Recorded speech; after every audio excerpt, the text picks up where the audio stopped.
My boss claimed I missed deadlines. The project log told the real story. I still remember the sound of the rain hitting the office window that Monday morning. It was a relentless, gray drumming that matched the feeling in my stomach. Before we continue, subscribe and comment your country or city below, backhand index pointing down. Let's see how far this powerful story travels. I walked into the open plan office of Vantage Solutions, clutching my coffee cup like a lifeline.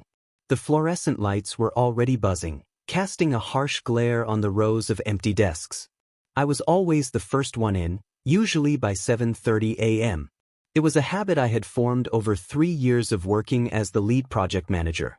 I liked the quiet. I liked the feeling of getting a head start before the chaos began. But today, the quiet felt heavy.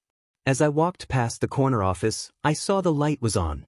My boss, Marcus, was already there. This was unusual. Marcus was a roll in at 10, leave by 4 kind of manager. He was the type of guy who used buzzwords like synergy and paradigm shift to cover up the fact that he didn't actually know how our software worked. Seeing him this early meant something was wrong. I sat down at my desk, booted up my computer, and took a sip of lukewarm coffee. A notification popped up instantly on my screen. Meeting request, performance review. 8 a.m. Urgent. My heart sank. Performance reviews weren't due for another 3 months. I checked my watch. It was 7:45 a.m. I had 15 minutes to prepare for a battle I didn't know I was fighting. I quickly opened my project folders, scanning through the Alpha project files. The Alpha project was our biggest contract in 5 years, a massive software integration for a national logistics company. I had been running it for 6 months, pulling 80-hour weeks, managing a team of 10 developers who were all burned out but loyal. We were ahead of schedule. We were under budget. There was absolutely no reason for an urgent review unless something catastrophic had happened over the weekend. I walked into Marcus's office at 8 a.m. sharp.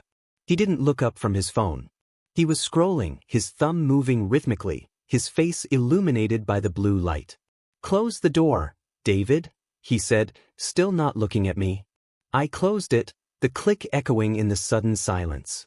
I sat in the uncomfortable chair opposite his massive oak desk, a desk that was always remarkably clean because he never did any actual work on it. "Is everything okay, Marcus?" I asked, trying to keep my voice steady. Finally, he looked up. His eyes were cold, calculating. "No, David. Everything is not okay. We have a major problem with the Alpha project." "Problem?" I asked, confused. "I sent you the weekly report on Friday. We're 2 weeks ahead of the milestone. The client is happy." Marcus sighed, a long, dramatic exhale that smelled faintly of expensive mints. "That's the issue, David. The client isn't happy. I got a call from the CEO of the logistics company yesterday. He says we've missed 3 critical deadlines in a row. He says the back-end integration isn't even started." I stared at him. It was a lie. A blatant, verifiable lie. "That's impossible," I said. "The back-end integration was deployed last Tuesday. I have the sign-off sheet right here." I reached for my folder, but Marcus held up a hand. "Paperwork can be faked, David. The client says it's not working. And honestly, I've been looking at your hours. You've been clocking in late, leaving early. It seems like you've checked out." I felt the blood rush to my face. "Clocking in late? Marcus, I'm here before you every single day. I was here last Saturday." Marcus shrugged. "That's not what the system says. Look, David, the board is furious. They want a scapegoat. And right now, all fingers point to the project manager who can't keep a timeline." "You're firing me?" I asked, my voice barely a whisper. The realization hit me like a physical blow. This wasn't about deadlines. This was a setup. Marcus needed someone to blame for something. Maybe he promised the client something impossible, maybe he messed up the budget, and I was the convenient target. "Not firing," Marcus corrected, leaning back in his chair. "We're putting you on a performance improvement plan. PIP. Effective immediately. You have 2 weeks to turn this project around and prove you didn't miss those deadlines. If you can't, then we'll have to let you go for cause." For cause meant no severance package. It meant a black mark on my record that would make getting another job in this industry nearly impossible. This is insane, I said, standing up.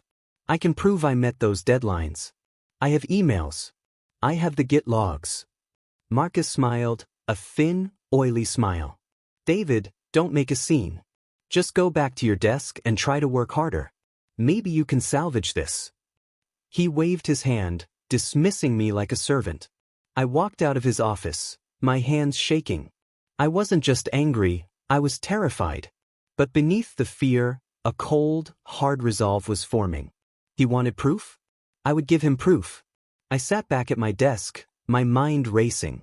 A performance improvement plan was usually a death sentence in the corporate world. It was just a formality before firing someone. But Marcus had made a mistake. He assumed I was just a manager who pushed paper. He forgot that I started as a developer. He forgot that I built the very project management system Vantage Solutions used. He claimed I missed deadlines. He claimed the system showed I was late. I knew for a fact that the system logged everything. Every login, every file upload, every keystroke in the coding environment. I didn't argue with my team. I didn't tell them about the PIP. I just worked. But while I was working on the Alpha project, I was actually running a deep audit on myself. I opened the terminal on my computer, the black screen with the green text that scares non-tech people. I typed in the command to access the raw server logs. Access denied. My heart skipped a beat. Marcus must have anticipated this. He had revoked my admin privileges. He was trying to lock me out of the evidence. I looked around the office. Marcus was watching me through his glass walls. I typed away, pretending to write an email. I needed another way in. I waited until lunch. The office cleared out around 12:30 p.m. Marcus left with 2 other executives for a strategy lunch, which usually meant steaks and wine for 2 hours. I stayed behind. I knew there was a backdoor. When I built the system 3 years ago, I left a debugging port open in case the main server crashed. It wasn't exactly a secret, but it wasn't in the user manual either. You had to access it through the legacy server in the basement. I grabbed my laptop and headed downstairs. The server room was cold and hummed with the sound of 100 fans. I plugged my laptop directly into the rack. My fingers flew across the keyboard. Connecting to legacy port? Success. I was in. I didn't just pull my logs, I pulled the entire project history. I downloaded the Git commits, the digital footprint of every line of code written. I downloaded the email server timestamps. And most importantly, I downloaded the edit history of the master schedule, the document Marcus used to track our progress. What I found made my blood boil. The timestamps showed that the deadlines had been retroactively changed. Someone had gone into the system yesterday, Sunday, and moved the due dates back by 2 weeks. The user ID associated with the changes was admin_01. That was Marcus. He had literally rewritten history to make it look like I was late. He had changed the backend deployment deadline from October 15th to October 1st. Since we finished it on October 10th, the system now flagged it as overdue. It was sabotage, pure and simple. He was framing me to cover his own tracks. But what was he hiding? I dug deeper. I looked at the budget files. The Alpha project had a budget of $2 million. According to the official reports Marcus sent to the board, we had spent $1.5 million. But when I looked at the actual invoices in the system, we had only spent $1.2 million. $300,000 was missing. It was listed as external consultant fees, paid to a shell company called Vertex Consulting. I quickly searched for Vertex Consulting. The domain was registered 2 months ago. The owner? It was hidden behind a privacy proxy. But the recovery email address, it looked familiar. It was m.stevens85@gmail.com. Marcus Stevens. My boss was embezzling money from the project and setting me up to take the fall when the budget audit happened. I had the smoking gun. I had the logs proving the dates were changed. I had the financial records proving the embezzlement. But I couldn't just run to HR. The HR director, Linda, was Marcus's sister-in-law. It was one of those small company nepotism things everyone ignored until it became a problem. If I went to her, she would tell Marcus, and I would be fired for hacking the server before I could present my case. I needed to go higher. I needed to go to the CEO, Mr. Vance. Mr. Vance was a terrifying man. He was a billionaire investor who only visited the office once a quarter. He didn't care about excuses, he cared about results. And coincidentally, the quarterly board meeting was this Friday. That was 4 days away. Marcus expected me to be scrambling to save my job. Instead, I had to play dumb. I had to make him think his plan was working while I prepared the ultimate presentation. I went back upstairs, disconnected my laptop, and sat at my desk. When Marcus returned from lunch, laughing with his buddies, I looked stressed. I made sure to look defeated. "I'm working on the timeline, Marcus," I said as he passed. "I think I can fix it." He smirked. "Good. Keep pushing, David." The next 3 days were a blur of acting. I came in early, stayed late, and sent apologetic emails to the team, asking them to speed up for reasons I couldn't explain. My lead developer, Sarah, cornered me in the break room on Wednesday. "David, what is going on?" she whispered.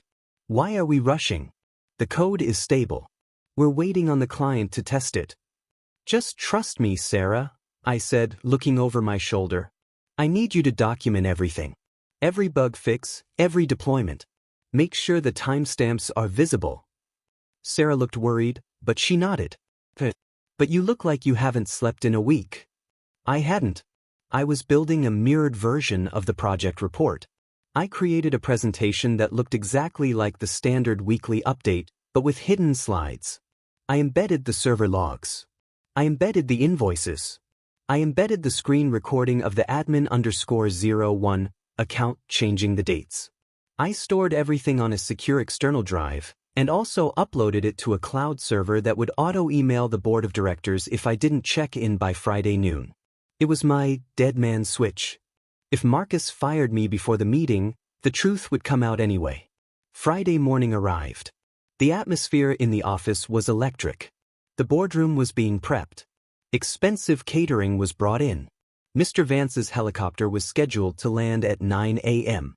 Marcus was buzzing around, fixing his tie, yelling at interns. He stopped by my desk. "David," he said, his voice low, "you're not presenting today. I'll handle the alpha update. You just sit in the back and answer questions if asked. And don't say anything stupid." "Understood," I said, keeping my head down. "I sent you the slide deck last night." "I saw it," Marcus said. "It's adequate. I made some changes." Of course he did.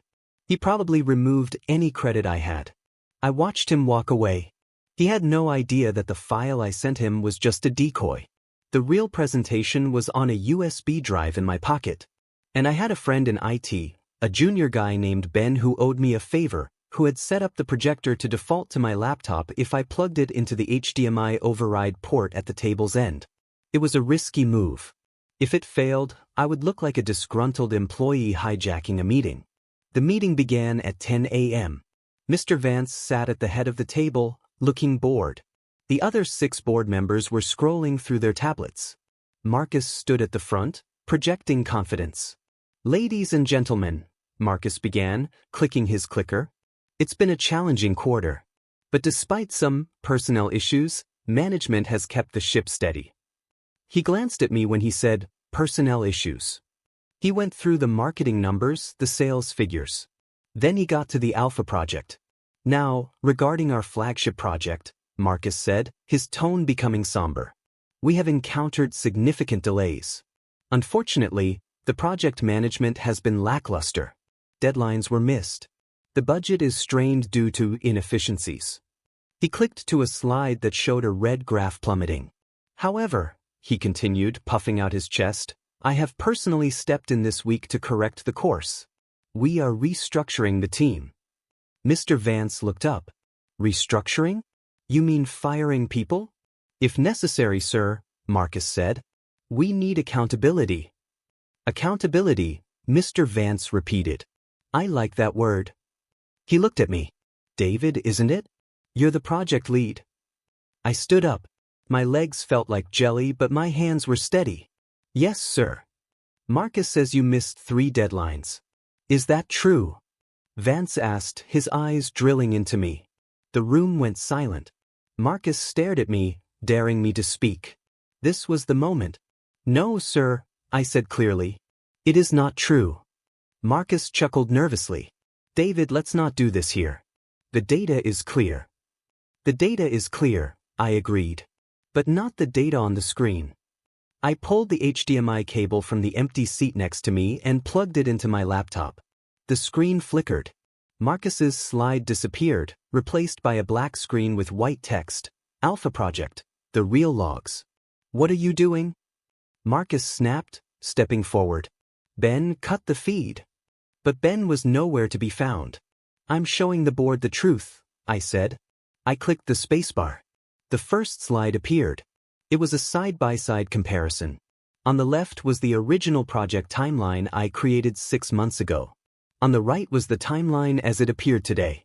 As you can see, I narrated, pointing to the screen, the deadlines for the back-end integration were originally set for October 15th. We completed them on October 10th. A green checkmark appeared on the screen with a timestamp from the server. We were 5 days early. However, I continued, clicking again. On Sunday, October 22nd, at 4:15 p.m., the master schedule was accessed. A video played. It showed the mouse cursor moving, clicking on the date, and changing it to October 1st. This change made a completed task appear 2 weeks late. The board members were leaning in now. Mr. Vance put on his glasses. Who made that change? Vance asked. The user ID is admin_01, I said, which is assigned to Marcus Stevens.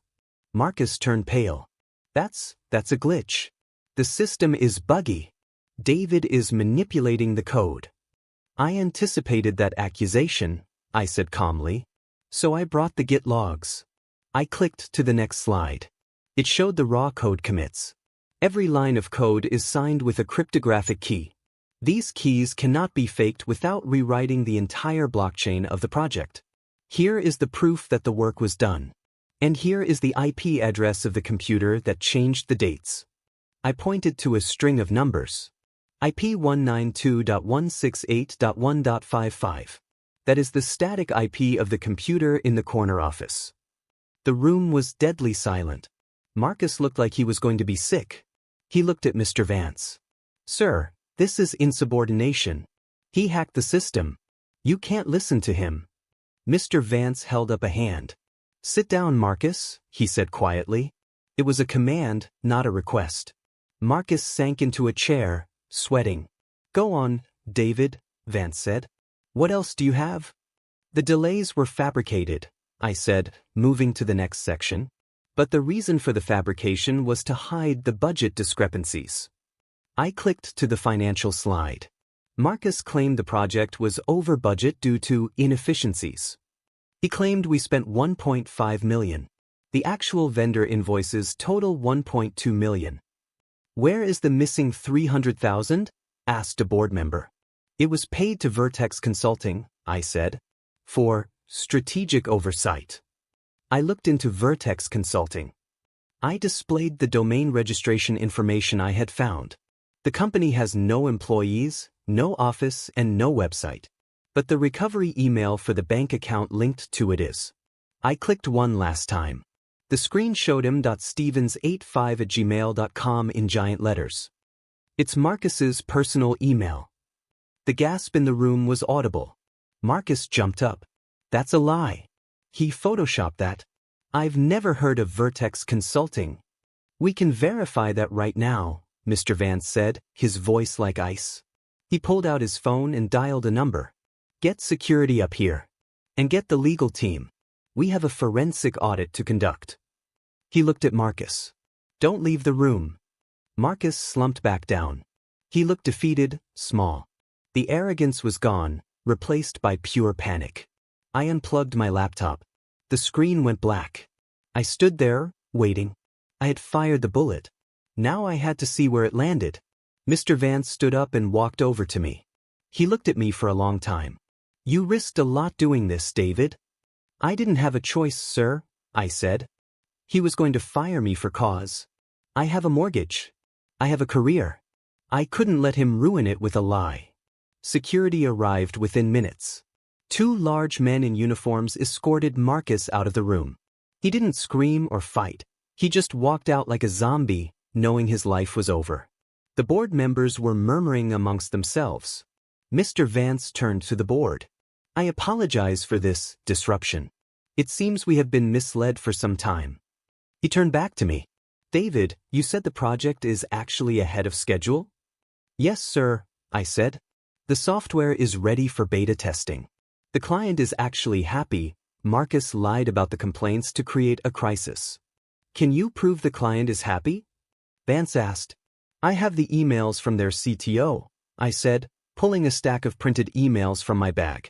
I handed them to him. He read them, nodding. Excellent work, he muttered. Truly excellent.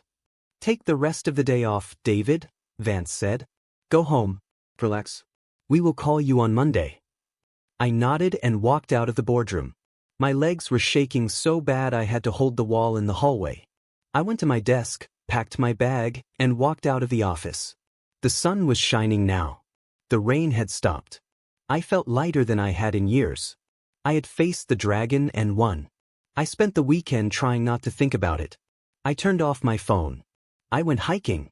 I tried to convince myself that everything would be okay, even though I knew corporate politics were messy. Maybe they would fire me anyway for embarrassing the company. Maybe they would sweep it under the rug. Monday morning came too fast. I drove to the office, my stomach in knots again. When I walked in, the atmosphere was different. People were whispering. They stopped talking when I walked by. I sat at my desk. My computer login worked. That was a good sign. An email was waiting for me. Subject: Meeting with Mr. Vance. 9 a.m. No, urgent. No, performance review. Just a meeting. I walked to the corner office, Marcus's old office. The nameplate was gone. The door was open.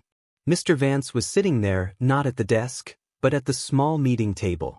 Come in, David, he said, smiling. Sit down, he said. Coffee?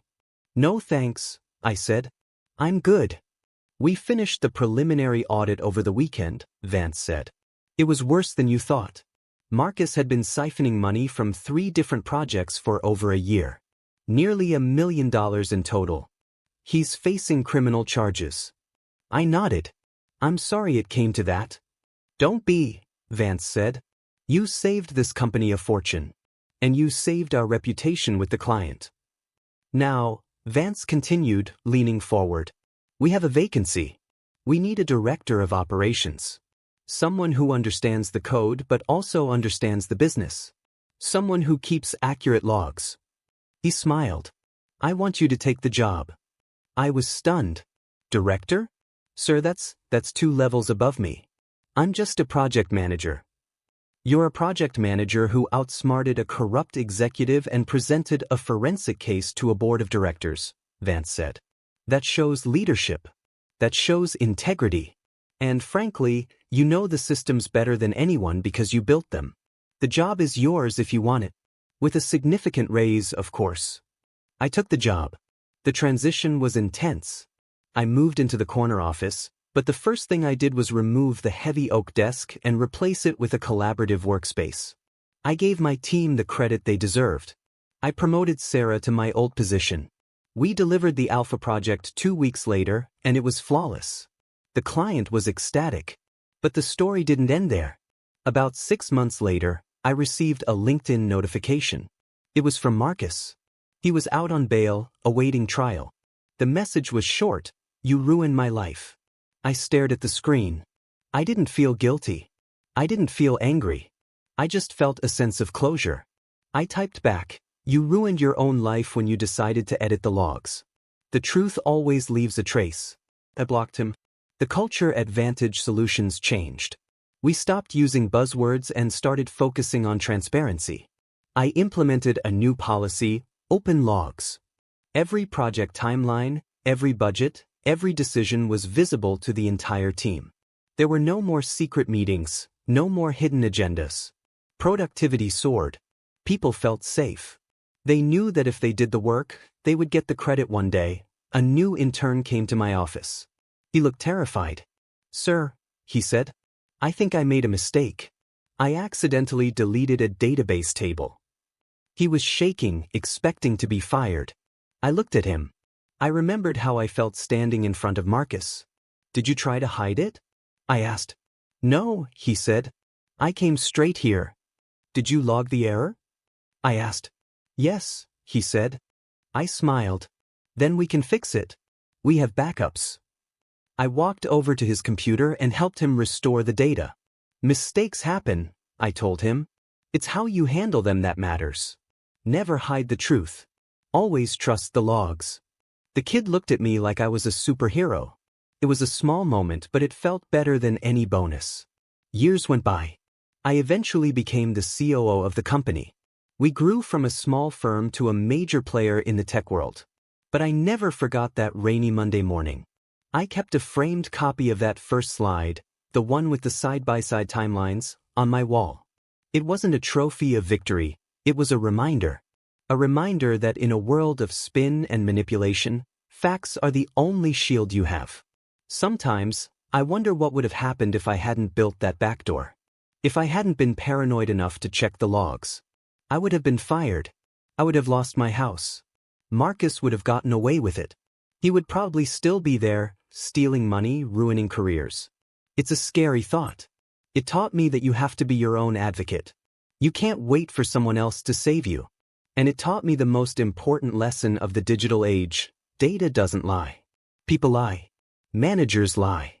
Executives lie. But the timestamp? The commit hash? The server log? Those are the absolute truth. They are the silent witnesses to everything we do. So, if you're ever in a situation where your boss claims you missed a deadline, or claims you didn't do the work, don't argue. Don't yell. Just go to the logs. Find the proof.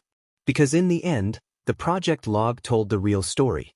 And for me, that story was the difference between being a victim and being the boss.